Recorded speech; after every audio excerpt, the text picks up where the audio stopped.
ابو سعید خدری رضی اللہ عنہ نے بیان کیا کہ ہم سے رسول اللہ صلی اللہ علیہ وسلم نے دجال کے متعلق ایک لمبی حدیث بیان کی۔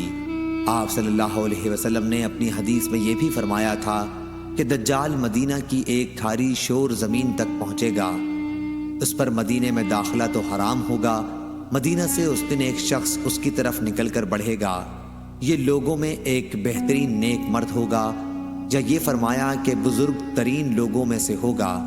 وہ شخص کہے گا کہ میں گواہی دیتا ہوں کہ تو وہی دجال ہے جس کے متعلق ہمیں رسول اللہ صلی اللہ علیہ وسلم نے اطلاع دی تھی۔ دجال کہے گا کیا میں اسے قتل کر کے پھر زندہ کر ڈالوں تو تم لوگوں کو میرے معاملے میں کوئی شبہ رہ جائے گا؟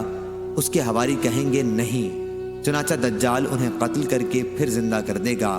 جب دجال انہیں زندہ کر دے گا تو وہ بندہ کہے گا واللہ اب تو مجھ کو پورا حال معلوم ہو گیا کہ تو ہی دجال ہے۔ دجال کہے گا لاؤ اسے پھر قتل کر دوں، لیکن اس مرتبہ وہ قابو نہ پا سکے گا۔ صحیح بخاری حدیث نمبر 1882۔